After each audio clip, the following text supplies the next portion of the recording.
السلام السلام السلام یا نبی السلام علیکم ورحمۃ اللہ وبرکاتہ۔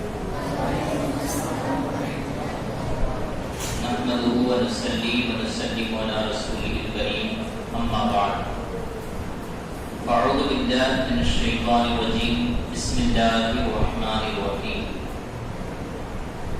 وَلَئِنْ أَصَابَتْهُمْ مُصِيبَةٌ قَالُوا إِنَّا لِلَّهِ وَإِنَّا إِلَيْهِ رَاجِعُونَ صدق اللہ المولانا العظیم وبلغنا رسولہ النبی الامین المکین الکریم ونحن علی ذلک لمن الشاہدین والشاکرین والمطمئنین والحمد للہ رب العالمین۔ آج نہایت ہی ادب اور احترام کے ساتھ ساری کائنات کے رہبر عقیدت میرے اور آپ کے پیارے آقا جناب احمد مجتبیٰ حضرت محمد مصطفیٰ صلی اللہ تعالی علیہ وسلم کی بارگاہ گوہر ناز میں اپنی غلامی کا ثبوت پیش کرتے ہوئے بآواز بلند ہدیہ درود پاک پیش کیجیے۔ بڑی اللہم صلی علی سیدنا مولانا محمد وعلی آل سیدنا مولانا محمد وبارک وسلم۔ صلاۃ و سلام علیک یا رسول اللہ صلی اللہ تعالی علیہ وسلم۔ کلمہ توحید میں تیری شہادت اے حسین، کلمہ توحید ہے تیری شہادت اے حسین، تو نہ ہوتا تو نہ رہ جاتی صداقت اے حسین، تو نہ ہوتا تو نہ رہ جاتی صداقت اے حسین، تیری قربانی نے زندہ کر دیا اسلام کو، تیری قربانی نے زندہ کر دیا اسلام کو، وہ رہے گا تا ابد تیری بدولت اے حسین، وہ رہے گا تا ابد تیری بدولت اے حسین۔ اور طالبان منزل امن و سکون کے واسطے، طالبان منزل امن و سکون کے واسطے تیری قربانی ہوئی شمع ہدایت کے واسطے، تیری قربانی ہوئی شمع ہدایت کے واسطے۔ ملت اسلام کو ملتا ہے ایک درس حیات، ملت اسلام کو ملتا ہے ایک درس حیات۔ کیسے بھولے ہم تیرا یوم شہادت اے حسین، کیسے بھولے ہم تیرا یوم شہادت اے حسین۔ احتمال آنے کا ہے پھر سے یزیدیت کا دور، احتمال آنے کا ہے پھر سے یزیدیت کا دور، پھر جہانوں کو ہے تیری ضرورت اے حسین، پھر جہانوں کو ہے تیری ضرورت اے حسین۔ حال میرا کچھ بھی ہو میرا عقیدہ ہے بس یہی، حال میرا کچھ بھی ہو میرا عقیدہ ہے بس یہی، بخشوائے گی مجھے تیری محبت اے حسین، بخشوائے گی مجھے تیری محبت اے حسین۔ درود پاک پڑھیے، اللہم صلی علی سیدنا مولانا محمد وعلی آل سیدنا مولانا محمد وبارک وسلم۔ صلاۃ و سلام علیک یا رسول اللہ صلی اللہ تعالی علیہ وسلم۔ کل کے روز ہم نے مصیبتوں کے تعلق سے اور مصیبتوں پر صبر کرنے کے تعلق سے ایک دو باتیں آقا رحمت صلی اللہ تعالی علیہ وسلم کی سماعت کی تھی کہ جو بندہ مصیبتوں پر صبر کرتا ہے، اللہ کی تعریف بیان کرتا ہے، تو پھر اللہ رب العزت اسے اجر عظیم بھی عطا فرماتا ہے اور اس کی ہر مصیبت کا اسے بہترین بدلہ بھی عطا فرماتا ہے۔ لیکن انسان کے لیے یہ ہے کہ وہ انسان اپنے رب کی ذات پر بھروسہ کرے۔ اگر بندہ اپنے رب کی ذات پر بھروسہ کرتا ہے تو اللہ رب العزت واقعی میں اسے بہترین بدلہ عطا فرمائے۔ اور جو انسان اللہ کی مرضی پر اور اللہ کی رضا پر اعتراض اٹھاتا ہے تو پھر یہ ہے کہ وہ اللہ کو اپنا خدا ہی نہیں مانتا، کہ اس نے جو کیا وہ اس کے اوپر اعتراض کرے، تو یہ اللہ رب العزت کی گویا حکمت کے اندر اس کا اعتراض کرنا۔ حدیث قدسی ہے آقا رحمت صلی اللہ علیہ وسلم ارشاد فرماتے ہیں کہ جب اللہ رب العزت نے قلم کو پیدا کیا، اللہ رب العزت نے سب سے پہلے ہمارے نبی کے نور کو پیدا کیا، اور ہمارے نبی کے نور سے جو سب سے پہلی چیز جس کو پیدا کیا گیا وہ لوح اور قلم کو پیدا کیا۔ لوح تختی کو کہتے ہیں اور قلم پین کو کہتے ہیں۔ جب لوح و قلم کو پیدا کیا گیا اور لوح کو نیچے رکھ کے، تختی کو نیچے رکھ کے، قلم کو حکم ہوا کہ ایک قلم لکھنا شروع کر۔ تو قلم نے اللہ کی بارگاہ میں عرض کی کہ مولا میں کیا لکھوں؟ تو اللہ رب العزت نے ارشاد فرمایا کہ قلم میرے نام سے لکھنا شروع کر، قلم میرے نام سے لکھنا شروع کر۔ قلم نے لکھنا شروع کیا، اس نے سب سے پہلے لکھا لا الہ الا اللہ، پھر قلم خاموش ہوا۔ یہ لا الہ الا اللہ لکھنے میں 70,000 سال گزر گئے، یعنی اس کی تمام حکمتیں، تمام اس کے تمام قانون اور ضابطوں کے ساتھ قلم نے لا الہ الا اللہ کو لکھا۔ 70,000 سال گزر گئے، اس کے بعد پھر قلم نے عرض کی مولا اب کیا لکھوں؟ کہا میرے نبی کے نام کو لکھو، میرے حبیب کے، میرے محبوب کے نام کو لکھ۔ اب قلم نے پھر اپنا قلم چلانا شروع کیا اور اس نے لکھا محمد رسول اللہ صلی اللہ تعالی علیہ وسلم۔ تو اس میں پھر 70,000 سال گزر گیا۔ اب اس کے بعد قلم نے عرض کی مولا اب کیا لکھوں؟ تو اللہ رب العزت نے جو سب سے پہلی چیز ارشاد فرمائی، حدیث قدسی میں آقا ارشاد فرماتے ہیں کہ اللہ نے ارشاد فرمایا، کہا لکھ من لم یستسلم برضائی ولم یصبر علی بلائی ولم یشکر علی نعمائی فلیطلب ربا سوائی۔ کہا کہ قلم لکھ کہ جو میری رضا کو تسلیم نہ کرے، جو میری رضا کو، میری مرضی کو تسلیم نہ کرے، ولم یصبر علی بلائی اور میرے طرف سے آنے والی بلاؤں پر صبر نہ کرے، ولم یشکر علی نعمائی اور میری طرف سے ملی ہوئی نعمتوں کا شکریہ ادا نہ کرے، فلیطلب ربا سوائی تو میرے سوا کسی اور خدا کو ڈھونڈ لے، میرے سوا کسی اور خدا کو ڈھونڈ لے، اسے پھر میری عبادت کرنے کی ضرورت نہیں ہے، اس لیے کہ جو میری عبادت کرے گا اسے میری رضا کے حساب سے چلنا ہوگا، جو میرا مجھے اپنا خدا مانے گا تو اسے میری رضا کے حساب سے چلنا ہوگا، اسے میری طرف سے آنے والی نعمتوں کا شکر بھی ادا کرنا ہوگا، وہاں پر خوشی کا اظہار بھی کرنا ہوگا، اور اسی طریقے سے جب مصیبتیں مل جائے تو اس پر صبر بھی کرنا ہوگا، جب اس کی طرف آفت و بلیات بھی آ جائے تو اس پر صبر کرنا ہوگا۔ اور صحابہ کرام رضوان اللہ تعالی علیہم اجمعین کہ اس طریقے سے مصیبتوں کے اوپر صبر کیا کرتے تھے۔ روایتوں میں آتا ہے کہ صحابہ کرام کا قول ہوا کرتا تھا، صحابہ کرام کے اوپر جب مصیبتیں آتی تھی تو آپ کہتے تھے استقبال المصائب بالتجمل، استقبال المصائب بالتجمل، کہا کہ مصیبتوں کا استقبال یعنی مصیبتوں کا استقبال یہ بردباری اور تحمل کے ساتھ کرنا چاہیے، اور بڑے اچھے انداز کے اندر مصیبتوں کو استقبال کہنا چاہیے، کیونکہ آئی بھی ہے تو مالک کی طرف سے آئی ہے۔ اور فرماتے وہ مواجبۃ النعمت بالتذلل، اور جب اللہ کی طرف سے نعمتیں ملنا شروع ہو تو وہاں پر عاجزی کا اظہار کرنا چاہیے، جب بندے کو اللہ کی نعمتیں ملے تو اسے عاجزی کا اظہار کرنا چاہیے، اور مصیبتیں آئے تو وہاں پر اسے تحمل اور بردباری کا اور اپنی استقلال اور استقامت کا اسے مظاہرہ کرنا چاہیے۔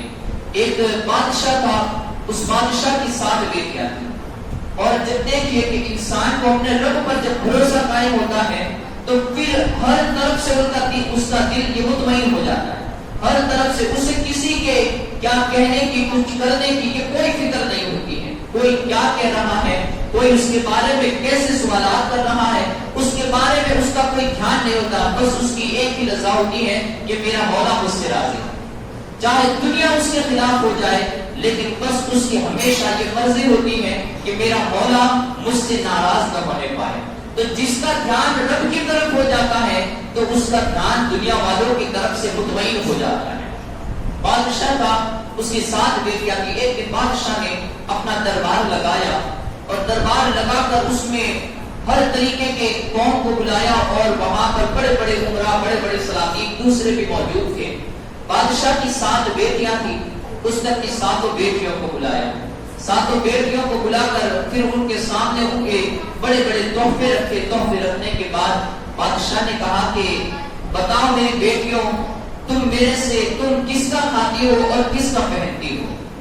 تم کس کا کھاتی ہو اور کس کا پہنتی ہو؟ بیٹیوں میں سے پہلی بیٹی نے کہا کہ ابا حضور، ہم آپ ہی کا کھاتی ہیں اور آپ ہی کا دیا ہوا پہنتی ہے، آپ ہی کی چیزوں سے ہم سورا کرتی ہیں، اور جو ہماری عزت اور ہمیں جو مقام اور مرتبہ ملا ہے وہ آپ کی وجہ سے ملا ہے۔ تمام بیٹیوں نے ایک کے بعد دوسری، دوسری کے بعد تیسری، یہاں تک کہ 6 بیٹیوں نے یہی ایک جواب دیا کہ ہم آپ ہی کا کھاتی ہیں اور آپ ہی کا دیا پہنتی ہیں۔ 7ویں بچی کی جب باری آئی تو اس نے کہا کہ ابا حضور، اللہ نے آپ کو بڑی نعمت عطا فرمائی ہے، لیکن میں جو کھاتی ہوں وہ اللہ کا دیا کھاتی ہوں، اور میں جو پہنتی ہوں اپنے نصیب کا پہنتی ہوں۔ میں جو کھاتی ہوں وہ اللہ کا دیا کھاتی ہوں، اور جو پہنتی ہوں اپنے نصیب کا پہنتی ہوں۔ بادشاہ بڑا غضبناک ہوا، ایک طرف بڑے بڑے لوگ بیٹھے ہوئے تھے اور بچی نے اس کے سامنے یہ کلمات کہے تو فوراً بادشاہ نے حکم دیا، کہا اٹھاؤ اس بدبخت کو اور لے جا کر ایک ایسے جنگل کے بیچ میں اسے چھوڑا کہ وہاں سے اس کا نکلنا مشکل ہو، اور وہاں کے درندے چرندے اس کو پھاڑ کھا جائے۔ جب بادشاہ کا حکم ہوا تو سپاہیوں نے اس لڑکی کو اٹھایا اور جنگل کے ایک ایسے آبو کیا کہ جہاں پر نہ پانی مل رہا تھا نہ جہاں پر کوئی کھانے کی چیز تھی، ایسے جنگل کے اندر اس لڑکی کو چھوڑ آئے۔ صبح سے چھوڑنے نکلے تھے، شام کا وقت ہو گیا اور شام کو جنگل کے بیچوں بیچ اس کو چھوڑ دیا۔ رات کا وقت ہونے ہی والا تھا، بچی نے سوچا اب وہ وہاں پر اپنے محل کو چھوڑ کر جا رہی ہے، اس کے پاس سے جتنے بھی اس کے بڑے اچھے لباس جو تھے، فاخرانہ لباس، ان عظمت والے لباس کو بھی چھین لیا گیا، اور ایک فقیرانہ انداز میں فقیر والا لباس پہنا کر اسے اپنے مکان سے اور محل سے اس کو باہر کر دیا۔ اب لڑکی جب جا رہی ہے لیکن اس کے منہ پر کوئی بھی برا کلمہ نہیں تھا، اور اس کی زبان پر کوئی بھی برا کلمہ یا اس کے دل میں کوئی بھی برا وسوسہ بھی نہیں تھا، بالکل مطمئن اور اللہ کے اوپر بھروسہ کیے وہ جا رہی ہے اطمینان کی حالت میں۔ بادشاہ دیکھ رہا ہے کہ اس سے کوئی بھی فرق نہیں پڑ رہا ہے کہ ایک طرف اس کا اچھا لباس چھین لیا گیا ہے اور ایک غریبی والا لباس اسے دے دیا گیا ہے، لیکن پھر بھی اس کے چہرے پر کوئی بال بھی کا نہیں دکھ رہا ہے۔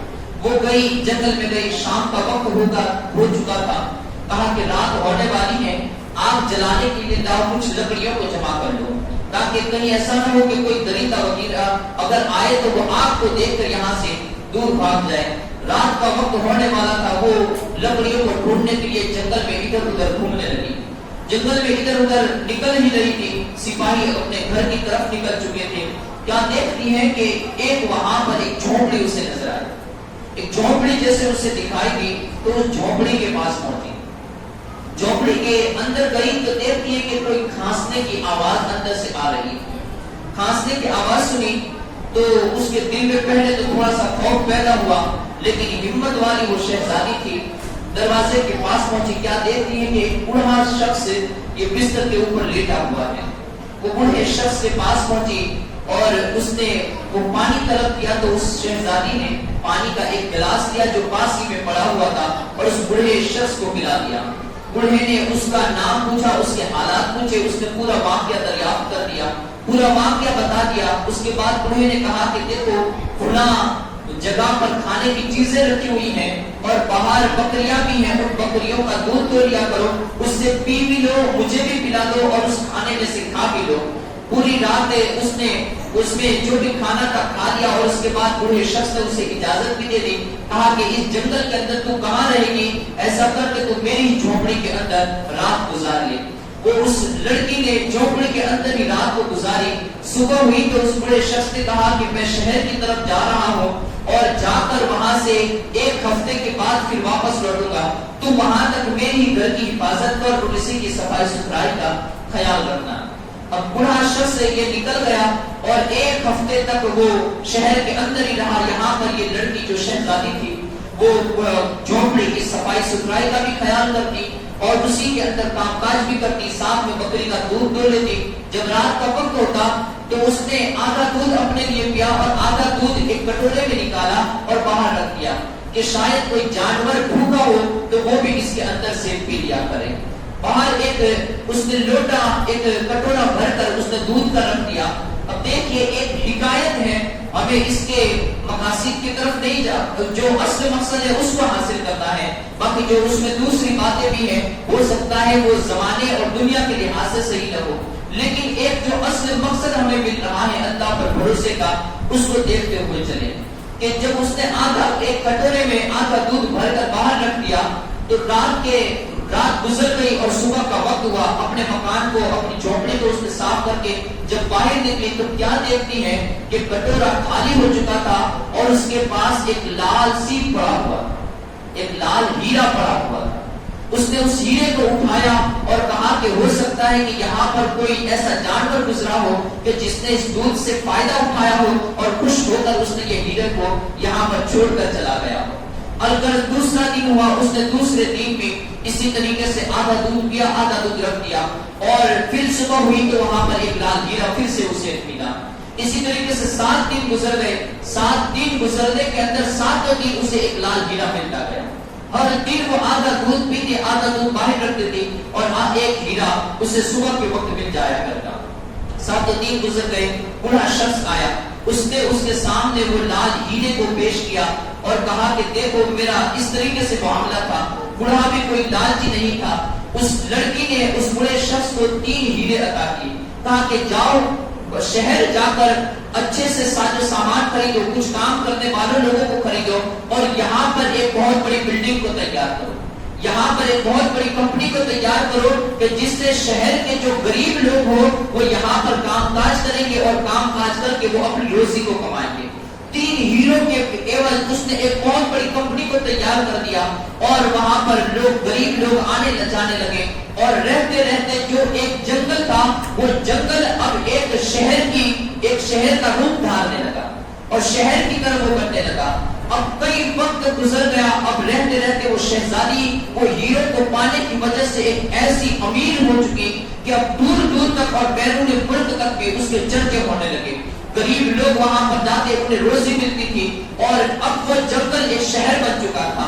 اب رہتے رہتے جب وہ بادشاہ تھا اس کو بھی خبر ہوئی کہ میری سلطنت کے اندر ایک لڑکی ہے جو بہت ہی مالدار اور بہت ہی امیر ہے کہ لوگ وہاں پر اپنی روزی کو حاصل کرنے کے لیے جاتے ہیں. ایک دن بادشاہ کو جب پتا چلا, کہا کہ ایسا کرو کہ میں بھی اس سے ملنا چاہتا ہوں. بادشاہ نے اپنے قاصد کو بھیجا. لڑکی نے کہا کہ میں بادشاہ سے ملوں گی ضرور, لیکن اس کی جتنی بھی اولاد ہو ان اولاد کی حاضری کے ساتھ ملوں, کہ اس کی تمام لڑکیاں اگر لڑکے بھی ہو تو ان تمام کے ساتھ وہ میرے پاس آئے اور یہاں پر میری ملاقات کرنے کے لیے یہاں پر آئے.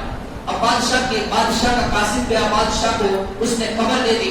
اب چونکہ بادشاہ مال و دولت کے پجاری ہوا کرتے ہیں, بادشاہ نے سوچا چلو ایک امیر نے یہیں پر جانا ہے.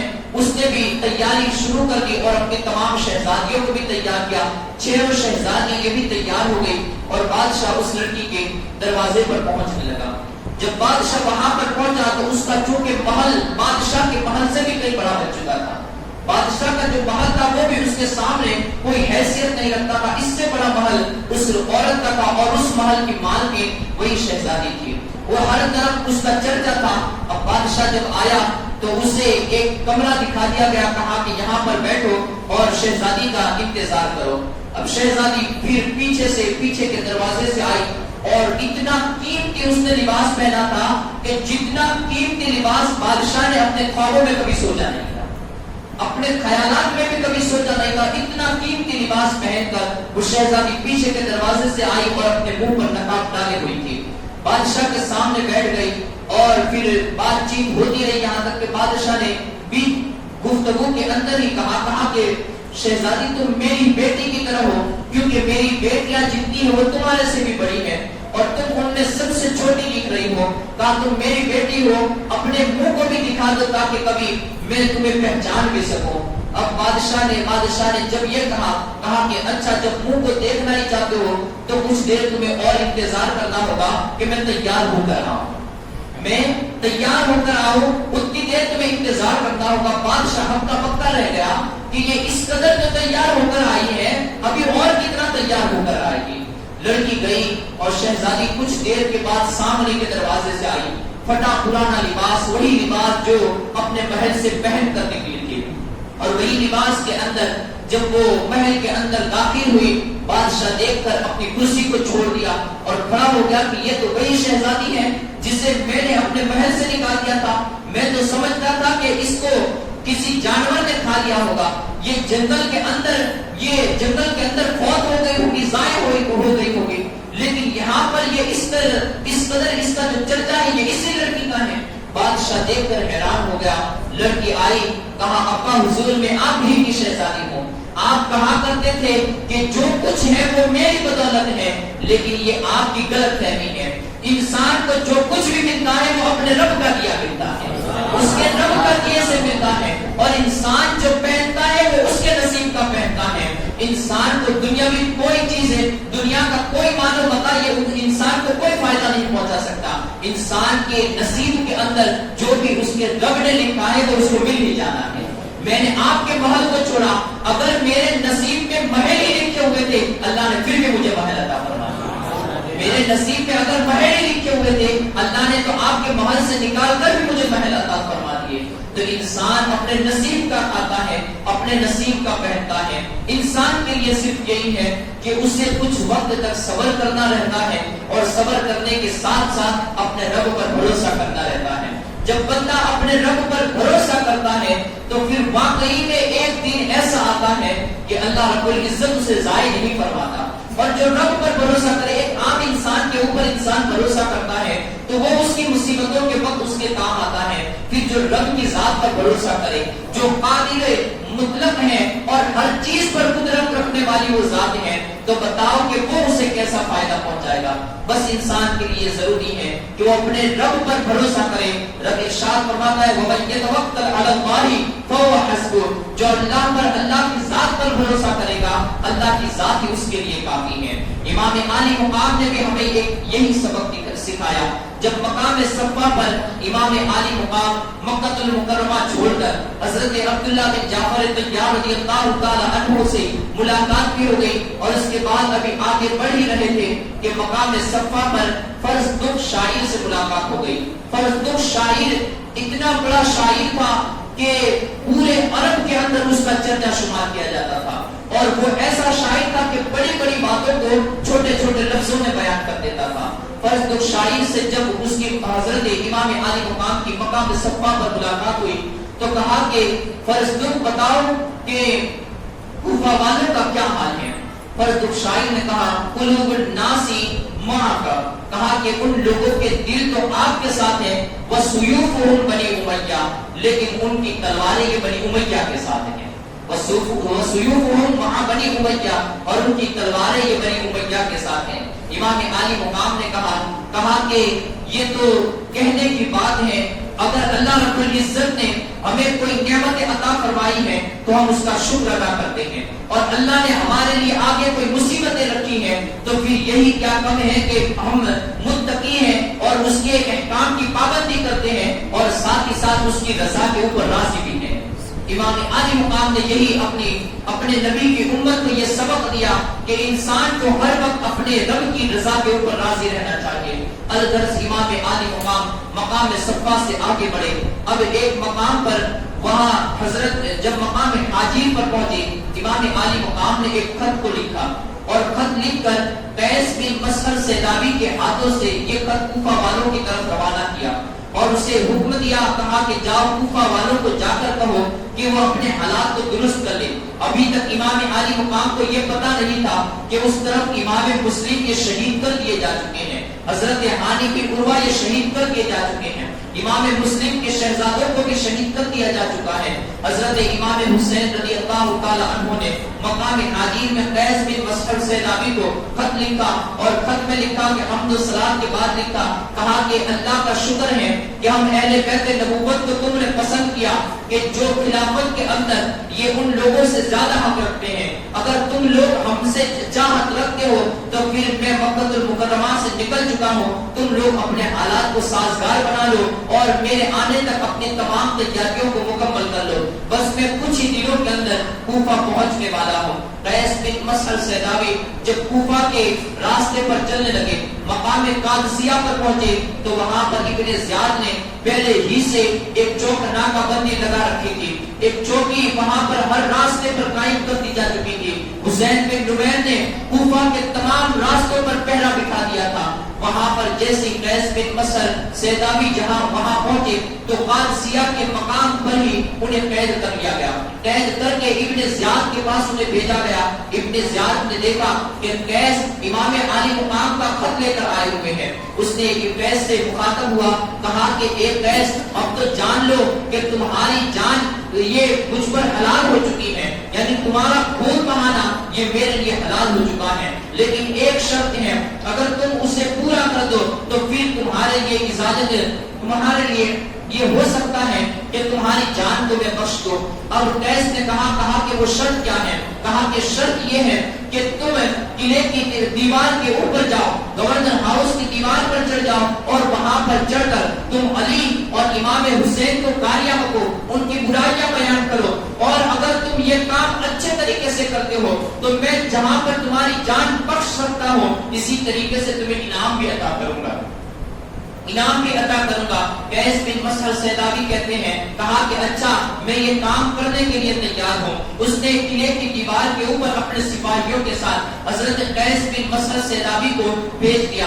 حضرت قیس بن مسہر سیدابی نے لوگوں کو جمع کیا. اب کوفہ کا ایک بڑا جم غفیر وہاں پر جمع ہو گیا. کوفہ کے لوگ وہاں پر جمع ہونے شروع ہو گئے. اب اس کے بعد قیس بن مسہر سیدابی نے اللہ کی حمد و ثنا بیان کرنے کے بعد کہا کہ ایک کوفہ والو, تم نے خطوط لکھے, امام عالی مقام کو یہاں پر بلایا, اب ان کا ساتھ چھوڑنے کے لیے بھی تم راضی ہو گئے. حضرت علی کی تعریف بیان کی, حضرت امام حسین رضی اللہ تعالی عنہ کی تعریف بیان کی, اور اس کے ساتھ ہی ساتھ ابن زیاد کو گالیاں بھی بکی اور ابن زیاد کے باپ کو بھی گالیاں بکی, ساتھ ہی ساتھ یزید کا بھی برا بھلا کہا. جب انہوں نے اس طریقے سے یہ تمام باتوں کو بیان کیا, ابن زیاد نیچے سے بڑے ہی غیظ و غضب میں آ گیا, غصے میں آ گیا. اس نے وہی سے حکم دیا, کہا اس بدبخت کے سر کو قلم کر دو اور اس کو اوپر ہی سے ایسا نیچے پھینکو کہ اس کی تمام ہڈیاں چور چور ہو جائے. سپاہیوں نے حضرت قیس بن مسہر سیدابی کو آسمان کی طرف اس طریقے سے اچھالا کہ جب حضرت قیس بن مسہر سیدابی یہ اوپر سے جب نیچے کی طرف گئے تو ان کی تمام ہڈیاں یہ چور چور ہو چکی تھی. اسی طریقے سے ایک اور شخص نے اور ایک اور غلام نے اہل بیت نبوت پر اپنی جان کو اور نچھاور فرما دیا. اب اس کے بعد حضرت امام حسین رضی اللہ تعالی عنہ یہ ابھی آگے بڑھتے جا رہے تھے, یہاں تک کہ ایک کنویں پر حضرت عبداللہ بن مطیع سے آپ کی ملاقات ہوئی. اب یہ تمام کے تمام وہ لوگ تھے جو حج سے فارغ ہو کر یہ کوفہ کی طرف اور اپنی بستیوں کی طرف روانہ ہو رہے تھے. اب جب عبداللہ بن مطیع سے ملاقات ہوئی, کہا کہ اے ابن رسول, کہاں جانے کا آپ کا ارادہ ہے؟ اے رسول اللہ صلی اللہ علیہ وسلم کے بیٹے, آپ کس طرف جا رہے ہو؟ حضرت امام حسین نے کہا کہ میں کوفہ کی طرف جا رہا ہوں, کوفہ کے لوگوں نے مجھے طلب کیا ہے. کہا کہ یا ابن رسول, آپ جانتے نہیں ہیں کہ کوفہ والے کتنے بے عہد لوگ ہیں, کتنے بے وفا لوگ ہیں.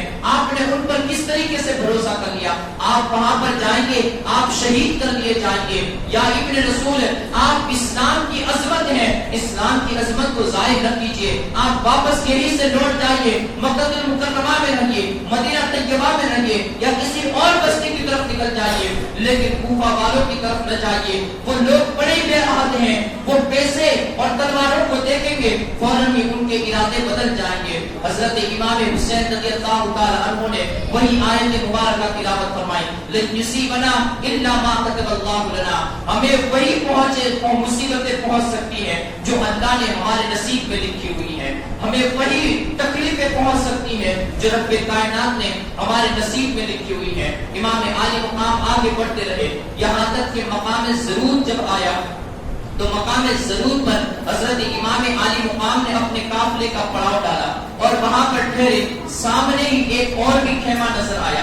امام عالی مقام نے کہا کہ یہ کس کا خیمہ ہے؟ کسی نے بتایا کہ یہ حضرت زہیر بن قین بجلی رحمت اللہ تعالی علیہ کا خیمہ ہے. کہا کہ زہیر کا خیمہ ہے. کہا ان کو جا کے دعوت دو کہ حسین ابن علی یہ تم سے بات چیت کرنا چاہتے ہیں. حضرت زہیر کے پاس ایک قاصد پہنچا اور زہیر سے کہا کہ حضرت علی کے شہزادے ابن رسول حضرت امام علی مقام امام حسین رضی اللہ تعالی عنہ یہ آپ سے بات چیت کرنا چاہتے ہیں. امام علی مقام کا نام سنا تو زہیر نے نے کوئی توجہ نہ دی، اس لیے کہ پہلے تو وہ محب اہل بیت تھے، لیکن اس کے بعد انہیں اہل بیت سے کچھ ناتعلقی ہو چکی تھی، چونکہ وہ تجارت کے کام میں پڑ چکے تھے اور تجارت اور کاروبار کے اندر اس قدر مشغول ہو چکے تھے کہ اب انہیں اس باتوں سے کوئی توجہ اور کوئی محبت اور دلچسپی نہیں تھی۔ اللہ زہیر کے سامنے جب یہ بات بتائی گئی کہ امام عالی مقام آپ کو بلا رہے ہیں، آپ نے توجہ نہ دی اور کہا کہ میں ان سے ملاقات کرنے کے لیے نہیں آتا۔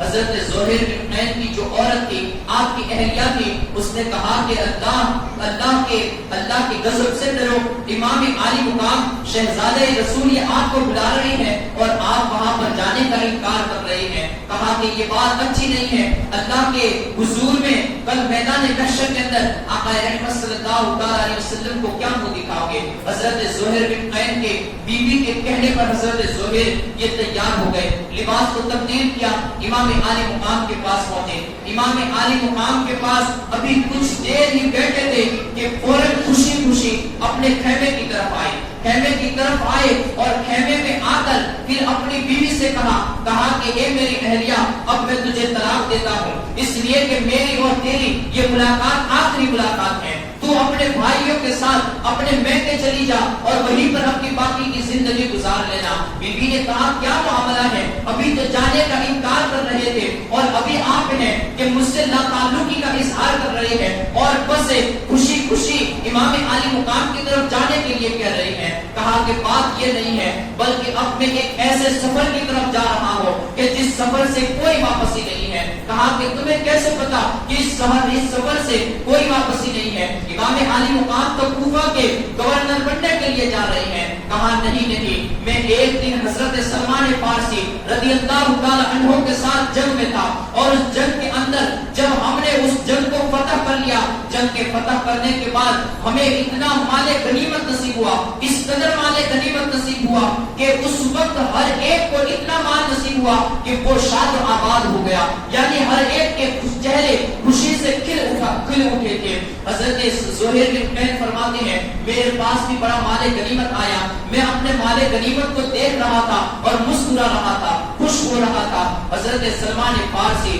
جو رازدار رسول صلی اللہ علیہ وسلم تھے، آقا رحمت صلی اللہ علیہ وسلم کی جس طریقے سے حضرت ابو ہریرہ کو رازوں کا پتہ تھا، جس طریقے سے حذیفہ بن یمان کو رازوں کا پتہ تھا، ایسے حضرت سلمان فارسی بھی رازوں کے جاننے والے تھے۔ آقا رحمت صلی اللہ علیہ وسلم نے انہیں اپنے گھر والا کہا تھا کہ یہ ہمارے گھر والے ہیں، جس طریقے سے میرے اہل بیت کی عزت تم پر لازم ہے، سلمان فارسی کی بھی عزت تم پر لازم ہے۔ حضرت سلمان فارسی بھی رازدار رسول صلی اللہ علیہ وسلم تھے۔ حضرت سلمان فارسی نے کہا تھا اے زہیر کیوں اتنے خوش ہو رہے ہو؟ کہا کہ حضور اللہ نے ہمیں اتنا مال غنیمت عطا فرمایا ہے، ہم خوش ہو تو نہ ہو کیوں نہ ہو؟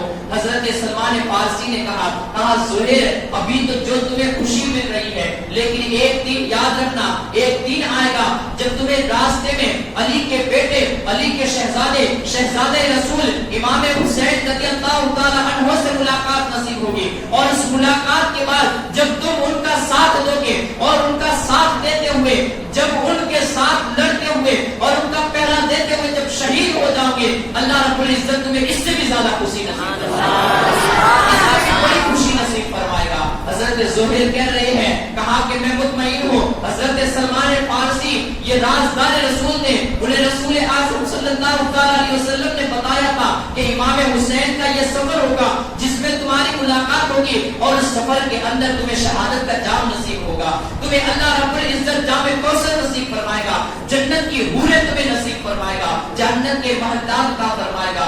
اب اس کے بعد زہیر بن حنین رضی اللہ تعالی عنہ امام عالی مقام کے ساتھ چلنے لگے۔ اب یہاں پر ذرا غور کیجیے کہ حضرت امام حسین کے بعد زہیر بن حنین گئے، ابھی کچھ ہی دیر ہوئی تھی کہ واپس لوٹے تھے۔ آخر معاملہ کیا تھا کہ اتنی دیر کے اندر امام حسین نے اس بندے کو کس طریقے سے راضی کر لیا جو امام عالی مقام کو ملنے تک آنے کے لیے تیار نہیں تھے۔ حضرت روایتوں میں آتا ہے کہ امام حسین رضی اللہ تعالی عنہ نے اپنی 2 انگلیاں حضرت زہیر بن حنین کے سامنے کی، اپنی 2 انگلیوں کو زہیر بن حنین کے سامنے جیسے کیا تو حضرت زہیر بن حنین نے اس میں اپنے تمام انجام کو دیکھ لیا کہ کہ جو شہادت انہیں نصیب ہونے والی ہے وہ شہادت کو بھی دیکھ لیا، اور شہادت کے بعد جو جنت کے محلات، جنت کی حوریں اور اللہ رب العزت کی طرف سے جو انہیں انعام عطا ہونے والا تھا وہ تمام انعام انہوں نے دونوں انگلیوں کے اندر دیکھ لیا۔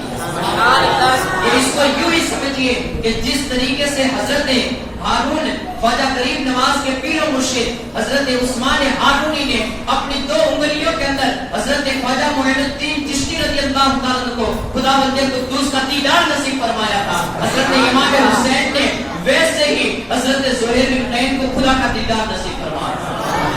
حضرت زہیر بن نعیم اب اپنی تمام ساز و سامان کو چھوڑ کر امام حسین کے ساتھ جانے کے لیے یہ تیار ہوئے۔ ابھی تک یہاں تک بھی حضرت امام حسین رضی اللہ تعالیٰ عنہ کو امام مسلم کی کوئی خبر نہیں تھی کہ امام مسلم شہید کیے جا چکے ہیں، لیکن جب امام حسین رضی اللہ تعالیٰ عنہ مقام سالبہ یا سالبیہ پر پہنچے تو وہاں پر ایک بکیر میں مشعبہ اسدی کے ذریعہ حضرت امام علی مقام کو پتا چلا کہ امام مسلم شہید کر دیے جا چکے ہیں، آنی بن عروہ بھی شہید کر دیے جا چکے ہیں، اور ان دونوں کے پاؤں کے اندر رسیاں ڈال کر انہیں پورے کوفہ کے گلی بازاروں کے اندر ابن زیاد نے گھمایا اور تمام لوگوں کے دلوں کے اندر خوف و ہراس کو پیدا کیا۔ امام حسین رضی اللہ تعالیٰ عنہ نے جیسے ہی اس خبر کو سنا آپ انا للہ و انا الیہ راجعون بار بار پڑھنے لگے۔ ابھی تک پورے قافلے والوں کو کوئی پتہ نہیں تھا۔ آخرکار امام حسین رضی اللہ تعالیٰ عنہ نے مقام زوالہ پر اپنا پڑاؤ ڈالا۔ زوالہ پر پڑاؤ ڈالنے کے بعد امام حسین رضی اللہ تعالیٰ عنہ اپنے پورے قافلے والوں کی طرف مخاطب ہوئے اور امام مسلم کی شہادت کی خبر سنائی۔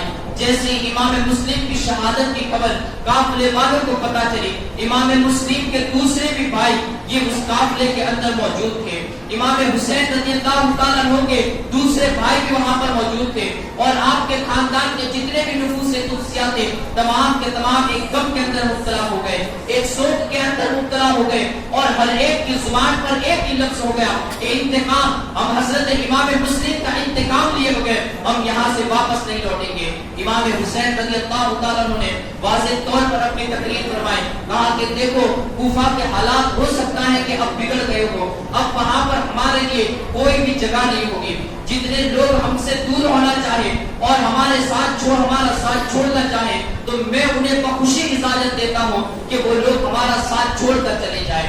جو دوسرے عرب روایتوں کے اندر آتا ہے کہ جو عرب اس لالچ کے اندر امام حسین کے ساتھ شریک ہو گئے تھے کہ امام حسین کوفہ کی گورنر بن جائیں گے اور وہاں جا کر ہمیں عہدے نصیب ہو جائیں گے، ان عربوں نے امام حسین رضی اللہ تعالیٰ عنہ کا ساتھ چھوڑ دیا، لیکن آپ کے ساتھ جو مدینہ طیبہ سے آئے تھے اور اسی طریقے سے زہیر بن نعیم اور جو دوسرے کچھ لوگ شریک ہوئے تھے ان تمام نے آپ کا ساتھ چھوڑنے سے انکار کر دیا۔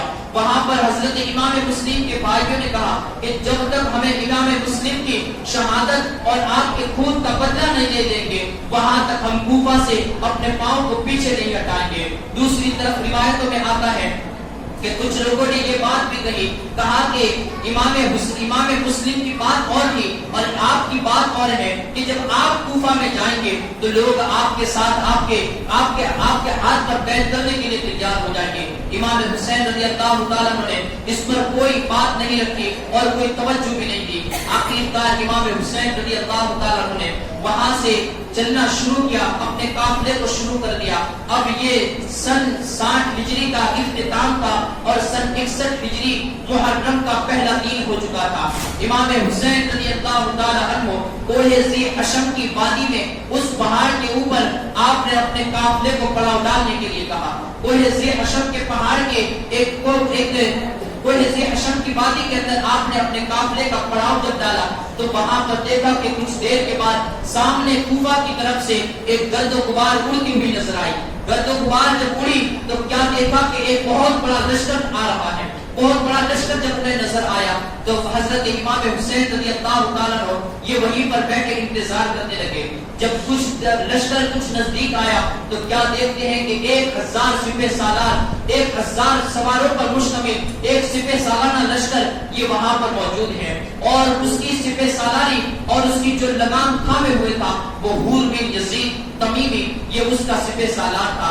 جب وہاں پر امام علی مقام کے پاس وہ تمام کے تمام لوگ آ گئے، امام حسین رضی اللہ تعالیٰ عنہ عنہ نے اپنے قافلے والوں کو حکم دیا، کہا کہ یہ لوگ بڑے تھکے ہارے ہوئے لگ رہے ہیں، ان کو پانی بھی پلاؤ، ان کے جانوروں کو پانی پلاؤ اور ان کے کھانے کے لیے کچھ پیش کرو۔ یہ روایتوں میں آتا ہے کہ امام حسین رضی اللہ تعالیٰ عنہ جب مدینہ طیبہ سے چلے تھے تو ان کے پاس کھانے کی اتنے سامان تھے اور کھانے کا اتنا ساز و سامان تھا کہ اگر آپ کوفہ میں بھی پڑاؤ کر لیتے تب بھی یہ کھانا ختم نہ ہوتا، اس قدر آپ کے پاس کھجوریں موجود تھی۔ لیکن جب وہ ہزار سپہ سالاروں کا وہ لشکر آیا، امام حسین رضی اللہ تعالیٰ عنہ کی سخاوت پر قربان جائیے، یہ سخی ابن سخی ایسے ہوا کرتے ہیں کہ جو لوگ انہیں تکلیف پہنچانے آئے تھے، امام حسین رضی اللہ تعالیٰ عنہ نے ان کی میزبانی اس طریقے سے فرمائی کہ وہ جتنی بھی کھجوریں تھی وہ کھجوریں اس پورے لشکر والوں کو کھلا دی، جتنی بھی کھجوریں تھی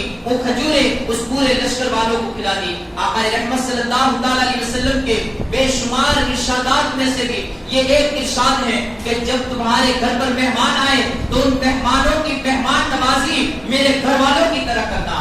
میرے گھر والوں نے جو تمہیں ترس عطا فرمایا ہے کہ وہ خود بھوکے رہتے تھے، لیکن بھوکے رہنے کے ساتھ ساتھ کبھی مہمان کو اپنے گھر سے بھوکا نکالا نہیں کرتے تھے۔ حضرت فاطمہ الزہرا رضی اللہ تعالیٰ عنہ کی روایت اور دوسری روایت بے شمار ہمارے سامنے موجود ہے کہ جہاں پر تین دن کے فاقے کو اہل بیت اطہار نے برداشت کیا ہے، لیکن کبھی کسی سائل کو بغیر کسی چیز کے دیے ہوئے کبھی اپنے گھر سے لوٹایا نہیں ہے، بھوکا کبھی بھی اپنے گھر سے لوٹایا نہیں ہے۔ یہ حضرت امام حسین رضی اللہ تعالی عنہ کی سخاوت تھی، اور یہی سخاوت تھی بزرگان دین فرماتے ہیں کہ وہ حور بن یزید امام عالی مقام کو یہ قید کرنے کے لیے وہاں پر آیا تھا، لیکن امام عالی مقام کے اس رویے کو دیکھ کر وہ اپنی زبان کو خاموش کر گیا، کچھ بولنے کی اس کی ہمت نہ ہوئی۔ اب ظہر کی نماز کا وقت ہوا، امام عالی مقام نے اذان دی، اذان کہنے کے بعد آپ نے پھر ان لوگوں سے مخاطب ہوئے، کہا کہ کیا تم لوگ ہمارے ساتھ نماز کو ادا کرو گے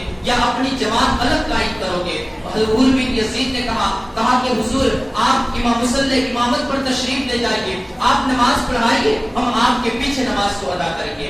امام حسین رضی اللہ تعالیٰ عنہ نے نماز کو پڑھائی، پورے لشکر والوں نے امام عالی مقام کے پیچھے نماز کو ادا کیا۔ نماز کو ادا کرنے کے بعد امام عالی مقام کھڑے ہوئے، کھڑے ہونے کے بعد آپ نے خطبہ ارشاد فرمایا، کہا کہ اے لوگوں، آپ لوگوں نے مجھے خطوط بھیجے، خطوط لکھے، جس کی وجہ سے میں مکہ المکرمہ کو چھوڑ کر، ایک حرم کی وادی کو چھوڑ کر میں کوفہ آنے کے لیے تیار ہوا، اور مجھے لگ رہا ہے کہ تم لوگ یہاں پر مجھے قید کرنے کے لیے آئے ہو یا مجھے کوئی مصیبت میں مبتلا کرنے کے لیے آئے ہو۔ کہا کہ اگر تمہیں میرا آنا پسند نہیں ہے تو مجھے چھوڑ دو اپنے حال پر کہ میں جہاں سے آیا ہوں وہاں واپس چلا جاؤں، لیکن مجھے مصیبتوں کے اندر مبتلا نہ کرو۔ اب پورے لشکر کے اندر پورے مجمع میں سے کوئی بھی بولا نہیں، یہاں تک کہ امام حسین رضی اللہ تعالیٰ عنہ نے بھی اپنے خطبے کو ختم کیا اور پھر مصلی پر بیٹھ گئے، اپنے اولاد و وظائف کے اندر مبتلا ہو گئے۔ پھر نماز عصر کا وقت آیا، نماز عصر کے وقت آپ نے پھر اذان پڑھی، اذان پڑھنے کے بعد مصلی امامت پر آپ بیٹھ گئے، نماز کو ادا فرمائی۔ پورے لشکر والوں نے اور تمام لوگوں نے امام عالی مقام کی ابتدا کے اندر نماز کو ادا فرمائی۔ نماز کے ختم ہونے کے بعد امام عالی مقام نے ایک اونٹ کو طلب کیا، اونٹ کے اوپر امام حسین رضی اللہ تعالیٰ عنہ یہ سوار ہوئے، اور سوار ہونے کے بعد آپ نے خطبہ ارشاد فرمایا، کہا کہ اے لوگوں، کیا تم لوگوں نے مجھے خطوط نہیں بھیجے تھے؟ حور بن یزید کھڑے ہوئے، کہا کہ اے امام آپ کن خطوط کی بات کر رہے ہو؟ ہم نے تو آپ کو کوئی خط نہیں لکھے ہیں۔ کہا خدا کی قسم تم لوگوں نے خطوط لکھے ہیں۔ اس کے بعد امام عالی مقام نے حضرت عباس علمبردار کو حکم دیا، کہا کہ ان خطوط کا تھیلا اٹھا کر میرے سامنے پیش کرو۔ ان 12,000 خطوط کا تھیلا، ان خطوں کا تھیلا امام عالی مقام کے پاس پیش کیا گیا۔ امام عالی مقام نے ان چٹھیوں کے تھیلے کو الٹا کیا، کہا کہ بتاؤ، ان لوگوں کے نام لے لے کر پکارے، کہا اے فلاں ابن فلاں، کیا تو نے مجھے اپنے دستخط کے ساتھ، اپنی مہر کے ساتھ مجھے خط نہ لکھا تھا؟ اے فلاں ابن فلاں، کیا تم نے مجھے خط نہ لکھا تھا؟ یہاں تک کہ امام عالی مقام ان لوگوں کے نام کو پکار کر کہتے رہے، لیکن ان لوگوں نے ماننے سے انکار کر دیا۔ الغرض حور بن یزید نے کہا کہ اس معاملے کے اندر مجھے کوئی دخل اندازی نہیں ہے، اور آپ کو کن لوگوں نے خطوط لکھے اس سے مجھے کوئی پرواہ نہیں ہے، لیکن مجھے ابن زیاد نے حکم دیا ہے کہ میں آپ کے ساتھ رہوں۔ مجھے آپ کے ساتھ جنگ کا حکم نہیں دیا گیا ہے، بلکہ مجھے آپ کے ساتھ رہنے کا حکم دیا گیا ہے، یہاں تک کہ میں آپ کو ابن زیاد کے سامنے پیش کر دوں۔ امام عالی مقام غصے میں آ گئے، اور غصے میں آ کر آپ نے ارشاد فرمایا، کہا کہ تیری ماں تجھ پر روئے، کیا تو مجھے قید کرے گا اور ابن زیاد کے دربار میں پیش کرے گا؟ حور بن یزید نے کہا کہ امام، اگر آپ کے علاوہ کوئی دوسرا عرب کا مجھے یہ تانا دیتا تو میں بھی اس کی ماں کا نام لے کر اس کو تانا دیتا، لیکن آپ شہزادی کونین کے بیٹے ہیں، میں آپ کی ماں کا نام لے کر آپ کو تانا نہیں دوں گا۔ امام عالی مقام پھر خاموش ہوئے، کہا کہ بس مجھے آپ کوئی مسئلہ نہ بنائے، مجھے آپ کے ساتھ رہنے کا حکم دیا گیا ہے۔ کہا کہ کیا تو مجھے کسی اور جگہ پر آگے کی طرف نہ چلنے دے گا؟ حور بن یزید نے کہا کہ آپ آگے کی طرف چلتے رہے، میں تمہیں واپسی کی طرف نہیں جانے دے سکتا، آپ کوفہ کی طرف چلتے رہے۔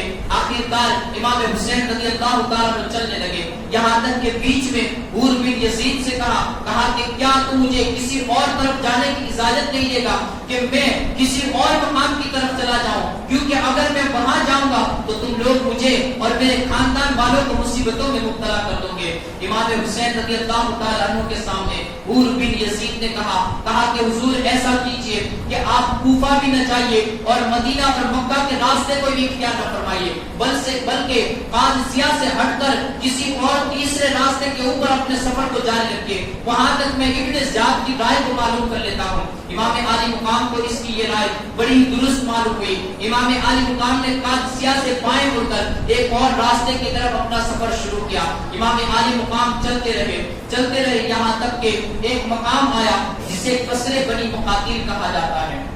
قصر بنی مقاتیل میں امام عالی مقام نے اپنے قافلے والوں کو چلنے کا حکم دیا تھا کہ اسی اثنا کے اندر آپ کی آنکھ لگ گئی، اور آنکھ لگتے ہی آپ کی آنکھ لگی اور کچھ دیر کے بعد جیسی آنکھ کھلی تو آپ کی زبان سے 3 مرتبہ یہ الفاظ نکلے، انا للہ و انا الیہ راجعون والحمد للہ رب العالمین، انا للہ و انا الیہ راجعون والحمد للہ رب العالمین۔ حضرت امام زین العابدین رضی اللہ تعالیٰ عنہ یہ آپ کے پاس موجود تھے، کہا ابا حضور اس وقت آپ یہ واویلا اور ایسے الفاظ کو کیوں نکال رہے ہیں؟ حضرت امام حسین رضی اللہ تعالیٰ عنہ فرماتے ہیں، کہا کہ بیٹا میں نے خواب دیکھا، مجھے خواب میں کوئی کہہ رہا تھا کہ یہ لوگ اپنے راستے پر چلتے جا رہے ہیں اور ان کی موت ان کے سامنے سے راستہ طے کرتے جا رہی ہے، ان کی موت ان کے سامنے بھی آ رہی ہے۔ کہا کہ میں نے جب یہ آواز سنی تو میری زبان سے بے ساختہ یہ الفاظ نکل گئے۔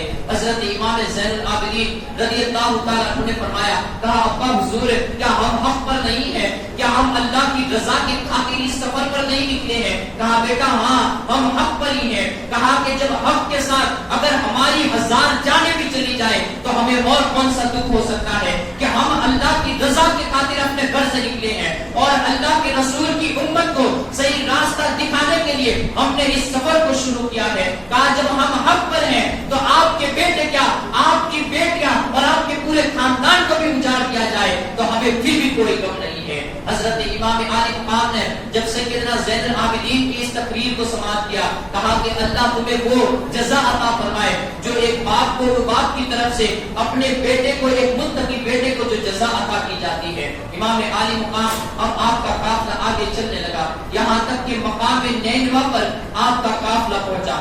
نینوا کی طرف سے آپ کو ایک سوار آتا ہوا دکھائی دیا، جس سوار نے آپ کی طرف کوئی التفات نہیں کیا، کوئی توجہ نہیں دی اور وہ سیدھا حور بن یزید کے پاس پہنچا۔ حور بن یزید کو اس نے سلام کیا اور سلام کرنے کے بعد حور بن یزید سے مخاطب ہو کر اسے ایک خط دیا۔ ابن زیاد کا وہ خط تھا۔ حور بن یزید امام عالی مقام کے پاس پہنچا۔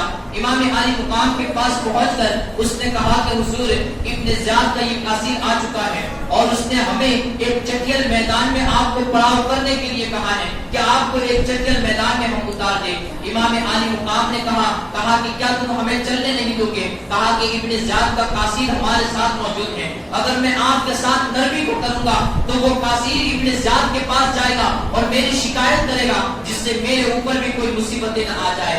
امام حسین رضی اللہ تعالیٰ عنہ کے جو ساتھی تھے حضرت زہیر بن قین نے کہا کہ حضور آپ ہمیں اجازت عطا فرمائیے کہ جو بعد میں آنے والا لشکر ہوگا ان لشکر والوں کے بجائے ہمیں ان کے ساتھ مقابلہ کرنا یہ آسان ہوگا جو ان کے بعد آئیں گے. کہا کہ ہمیں حکم دیجئے کہ ہم ان تمام کے ساتھ جنگ کر لیں اور ان تمام کو نصف نابود کر لیں. حضرت زہیر بن قین نے جب یہ اجازت طلب کی امام عالی مقام نے کہا زہیر اپنی تلوار کو اپنے نیام میں رکھو. تاریخ میں کہیں ایسا نہ لکھا جائے کہ امام حسین نے شہزادہ رسول نے اپنی طرف سے جنگ کی شروعات کی تھی. کہا کہ میں جنگ کی شروعات کرنا نہیں چاہتا. حضرت زہیر بن قین نے جیسے ہی حکم پایا اپنی تلوار کو نیام میں ڈالا. اب امام عالی مقام اب چلتے رہے یہاں تک کہ ایک بستی آئی جسے گازریہ کہا جاتا ہے. گازریہ کے مقام پر سے آپ کچھ آگے چلے تھے کہ چٹیل میدان آیا. وہاں پر حور بن یزید کے کچھ سپاہی آ گئے اور امام پاک کے قافلے کو روکنا شروع کیا. کہا کہ حضور یہیں پر رک جائیے, یہاں پر فرات بھی نزدیک ہے, پانی لانے کے اندر بھی بڑی تکلیف نہیں ہوگی اور یہاں پر چٹیل میدان بھی ہے, ہم اب آپ کو اس سے آگے جانے نہیں دیں گے. امام عالی مقام نے اپنی سواری پر کھڑے اپنی سواری پر بیٹھے ہوئے ہی اس جگہ کے نام کو دریافت کیا. لوگوں نے بتایا کہ اس جگہ کو کربلا کہا جاتا ہے. امام عالی مقام نے جیسے ہی اس کا نام سماعت کیا کہ یہ کربلا ہے, امام عالی مقام رضی اللہ تعالیٰ عنہ فوراً ہی اپنے گھوڑے سے نیچے اتر گئے, سواری سے نیچے اتر گئے اور فرمایا آزی کربلا وہ موضع کرب وبلا آزا مناخ رکابنا وہ محق رحالنا وہ مقتل رجالنا وہ یقتلون بحاضر حرمتی تبقی علیہم السماء والارض. کہتے ہیں امام عالی مقام نیچے اترے اور آپ نے فرمایا یہ کربلا ہے, یہ وہی کربلا ہے جو مصیبت اور بلاؤں کی سرزمین کہی جاتی ہے کہ یہاں پر ہماری سواریوں کو باندھا جائے گا, یہاں پر ہماری سواریوں کو باندھا جائے گا, یہاں پر ہمارے آدمیوں کو قتل کیا جائے گا, یہاں پر ہمارے خیمے نصب کیے جائیں گے اور وہ دین ایسا دین ہوگا کہ آسمان اور زمین کی تمام چیزیں یہ ہمارے اوپر آنسو بہائے گی, خون کے آنسو بہائے گی. امام عالی مقام نے اس جگہ کی مٹی کو اپنے ہاتھ میں اٹھایا, پھر وہیں پر اپنے ساتھیوں کو پڑاؤ ڈالنے کے لیے کہا. آپ کے ساتھیوں نے خیموں کو نصب کیا. امام عالی مقام رضی اللہ تعالیٰ عنہ نے اس سرزمین پر جسے کربلا کہا جاتا ہے 2 محرم الحرام سن 61 ہجری کے جمعرات کے دن آپ نے کربلا کی سرزمین پر آپ نے اپنے قافلے کو پڑاؤ ڈالا اور اس کے بعد امام حسین رضی اللہ تعالیٰ عنہ یہ وہاں پر رہے. 3 محرم الحرام کو وہاں پر چونکہ عراق کے تہران کی سرزمین پر اس تہران کی سرزمین پر تہران والوں نے حکومت کے ساتھ اور یزید کے ساتھ بغاوت کر دی تھی, جس کی وجہ سے عمر ابن سعد کو ابن زیاد نے اور یزید کی طرف سے یہ حکم ملا تھا کہ وہ وہاں جا کر اس بغاوت کو سر کرائے اور اس بغاوت کو کچل آئے اور اس کے ساتھ 4000 کا لشکر تھا. ابن زیاد نے فوراً عمر ابن سعد کو حکم بھیجا, کہا کہ اپنے ساتھ جو لشکر ہے اس لشکر کو لے کر کربلا کی سرزمین پر جا اور حسین ابن علی کے مارکے کو سر کر دیا. عمر ابن سعد یہ آقا رحمت صلی اللہ تعالیٰ علیہ وسلم کے صحابی حضرت سعد بن ابی وقاص رضی اللہ تعالیٰ عنہ کا بیٹا تھا. وہ امام عالی مقام کے مقام اور مرتبے کو جانتا تھا کہ امام عالی مقام کے ساتھ دشمنی کرنا یہ خداوند قدوس کے ساتھ دشمنی کرنا ہے. امام عالی مقام کو ناراض کرنا یہ اللہ اور اس کے رسول کو ناراض کرنا ہے. وہ جانتا تھا. اس نے کہا کہ میں حسین ابن علی کا مارکا مجھے نہیں سپورٹ کیا گیا بلکہ مجھے تو تہران کے لیے کہا گیا ہے, مجھے تو رے کی حکومت کا پروانہ کیا گیا ہے. کہا کہ اگر حسین ابن علی کا مارکا سر نہیں کرنا چاہتے ہو تو پھر رے کی حکومت سے بھی دستبردار ہو جاؤ, ہم کسی اور کو حاکم بنا کر بھیج دیں گے. انشاءاللہ العزیز اس سے آگے ہم کل کو سماعت کرتے ہوئے چلیں گے. رب کی بارگاہ میں دعا ہے اللہ رب العزت ہمیں نیک کام کرنے کی توفیق عطا فرمائے, برے کاموں سے بچائے, صراط مستقیم کی ہدایت نصیب فرمائے, ایمانی زندگی عطا فرمائے, ایمانی موت نصیب فرمائے. واقعی دعوانا